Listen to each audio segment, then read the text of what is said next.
धान्य आहेत, तिथं तिथं माझे रक्त गेले. सगळे मिळून सगळ्यांसाठी जगण्यातही अर्थ आहे, सगळे मिळून सगळ्यांसाठी मरण्यातही मौज आहे. अरे जगावं कुणासाठी? राष्ट्रासाठी. अरे मरावं कुणासाठी? राष्ट्रासाठी. म्हणूनच मग राष्ट्र म्हणजे काय, युवक म्हणजे काय आणि राष्ट्र निर्मितीमध्ये युवकांची नेमकी भूमिका काय, याच सर्व प्रश्नांची उत्तरे शोधण्यासाठी मी व्यासपीठावर विषय मांडत आहे, राष्ट्र निर्मितीमध्ये युवकांची भूमिका. खरं तर पाण्याच्या अभिलाषेने जन मृग जळावर आहे, हे दुःख मला नस आहे, हा देश सुळावर आहे. आतंकाच्या भीतीने जन गर्भगळीत आहे, जणू नागबिळावर आहे, हे दुःख मला नस आहे, हा देश सुळावर आहे. रामराजाच्या जागी घाणीचे राज्य आले, पदोपदी रुपयाचे अवमूल्यन होतच गेले. तहानलेली घागर कोरड्या कोरड्या नाळावर आहे, हे दुःख मला नस आहे, हा देश सुळावर आहे. आणि या सुळावर चाललेल्या देशाला जगाच्या शर्यतीमध्ये रुळावर ठेवण्याचे सामर्थ्य आणि जगाच्या पाठीवरती भारत देशाची ओळख एक महासत्तावादी देश म्हणून निर्माण करण्याचे कौशल्य जर कुणात असेल तर ते केवळ युवकांमध्ये आहे. म्हणून राष्ट्र निर्मितीमध्ये युवकांची भूमिका सर्वात महत्वाची आहे. मग प्रश्न पडतो, राष्ट्र म्हणजे काय? दगडधोंड्याच्या आणि खासखळग्यांच्या प्रदेशाला राष्ट्र म्हणतात का? मुळीच नाही. राष्ट्र म्हणजे असा एक जिवंत माणसाचा समूह, जिथं रंग, रूप, वेश, भाषा जरी अनेक असले तरी आपण सर्वजण एक आहोत. ही भूमिका, हा सीमाबद्ध भूभाग म्हणजेच राष्ट्र होय, त्याला आपण राष्ट्र म्हणतो. आणि ही राष्ट्र उभारण्याची जबाबदारी खऱ्या अर्थाने युवकांवर असते. ज्याप्रमाणे गरुडाचे सामर्थ्य त्याच्या पंखामध्ये असते, ज्याप्रमाणे वाघसिंहाचे सामर्थ्य त्याच्या नखामध्ये, दातामध्ये असते, ज्याप्रमाणे काळविटाचे सामर्थ्य त्याच्या पायामध्ये असते, कोकिळीचे सामर्थ्य त्याच्या कंठामध्ये असते, अगदी त्याचप्रमाणे कोणत्याही राष्ट्राचे सामर्थ्य तिथल्या नागरिकांच्या राष्ट्रभक्तीमध्ये आणि युवा शक्तीमध्ये असते. दुसऱ्या महायुद्धाचा कालखंड आहे. बलाढ्य अशा जर्मनीने रशियावरती आक्रमण केलं होतं, पण रशियन माणूस डगबगला नाही.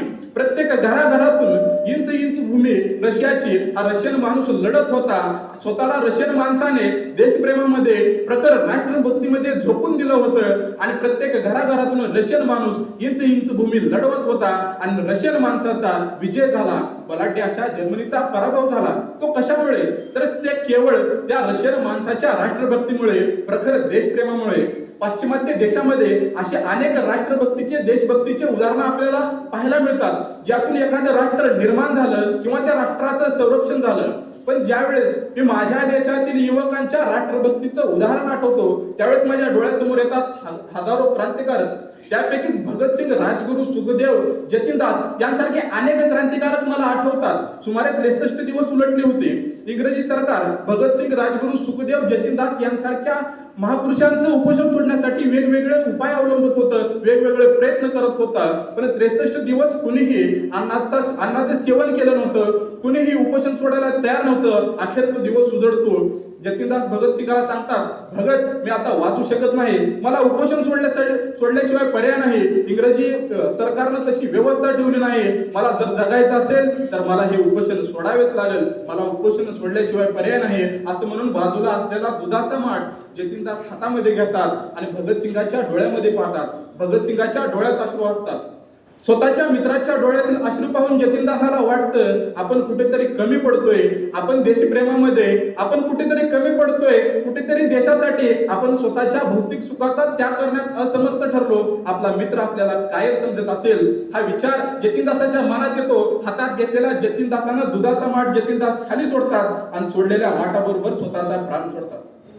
स्वतःचा प्राण सोडतात, पण देशासाठी उपोषण सोडत नाही. तो दुधाचा हातात घेतलेला माठ भगतसिंगाच्या डोळ्यातील अश्रू पाहून जी जतीनदासाच्या मनामध्ये भूमिका झाली आणि तो माठ खाली सोडला, स्वतःचा प्राण सोडला, पण उपोषण सोडलं नाही. जी भगतसिंगाच्या डोळ्यातील अश्रू पाहून जतीनदासाच्या मनामध्ये भूमिका निर्माण झाली, ती जर भूमिका माझ्या आजच्या देशातील युवकांमध्ये तयार झाली तर मला वाटत नाही की जगाच्या पाठीवरती कोणताच देश माझ्या देशाची प्रगती होण्यापासून रोखू शकेल किंवा थांबवू शकेल. खरं तर एपीजे अब्दुल कलाम सरांनी सांगितलं होतं की 2020 साली माझा भारत देश महासत्तावादी होईल. ते कुणाच्या जीवावरती? माझ्या देशातल्या युवकांच्या जीवावरती, माझ्या देशातल्या तरुणांच्या जीवावरती. 2020 साली माझा भारत देश महासत्तावादी झाला नाही, 2030 साली होईल, 40 साली होईल, 2050 साली होईल, पण कधी ना कधी माझा भारत देश महासत्तावादी होईल. त्या महासत्तावादी होण्याच्या पाठीमागे जर कारण कोणतं असेल तर माझ्या देशातील युवक, माझ्या देशातील नागरिक, माझ्या देशातील तरुण तरुणी, माझ्या देशातील तरुण तरुणांच्या सामर्थ्यावरती स्वामी विवेकानंदांना एवढा विश्वास होता, ते म्हणायचे मला तुमच्या देशातील 100 तरुण द्या, मी तुमच्या देशाचं भविष्य घडवेल. 100 तरुणांच्या सामर्थ्यावरती त्यांना एवढा विश्वास होता की ते देशाचं भविष्य घडवू शकतील. त्याच जतीन दासाच्या भूमिकेचे माझे आजच्या 100 युवक जर माझ्या देशामध्ये तयार झाले तर माझ्या देशाचंही भविष्य घडायला वेळ लागणार नाही. खरं तर माझ्या माझ्याही देशातल्या तरुणांमध्ये सामर्थ्य आहे, पण ते कुठेतरी व्यर्थ जाते. त्या तरुणांना मला या व्यासपीठावर फक्त एकच संदेश द्यावासा वाटतो की सामर्थ्यानं जावं व्यर्थ काहीचा अर्थ राहू द्या रे, सामर्थ्यानं जावं व्यर्थ काहीचा अर्थ राहू द्या रे, हा देश माझा याचे जरासे भान राहू द्या रे, हा देश माझा याचे जरासे भान राहू द्या रे. जगाच्या पाठीवरती सगळ्यात जास्त तरुण संख्या असणारा देश म्हणजे माझा भारत देश, तरी सुद्धा हा माझा देश भारत देश महासत्तावादी देश नाही. याचं दुर्दैव आहे. माझ्या देशातील 2 तरुणांपुढे 2 वेगवेगळे स्वप्न पडतात. एकाला रात्री झोपताना त्या चंद्राकडे पाहिल्यानंतर त्याला त्याच्या प्रेयसीची आठवण येते आणि दुसऱ्याला त्या भाकरीची आठवण येते. अशीच असते ना चंद्राप्रमाणे गोड भाकर, कधी येईल माझ्या नशिबात 3 वेळची ती दररोज भाकर. मग त्या युवकांचे वेगवेगळे स्वप्न ज्यावेळेस एक होतील त्यावेळेसच खऱ्या अर्थाने माझा देश घडेल. त्या युवकांना ना प्रेयसीचं स्वप्न पडावं, ना भाकरीचं स्वप्न पडावं, त्यांच्या पोटात भाकरी असावी पण त्यांना स्वप्न पडावं भारताच्या महासत्तेचा. एवढीच आशा बाळगतो आणि माझ्या 2 शब्द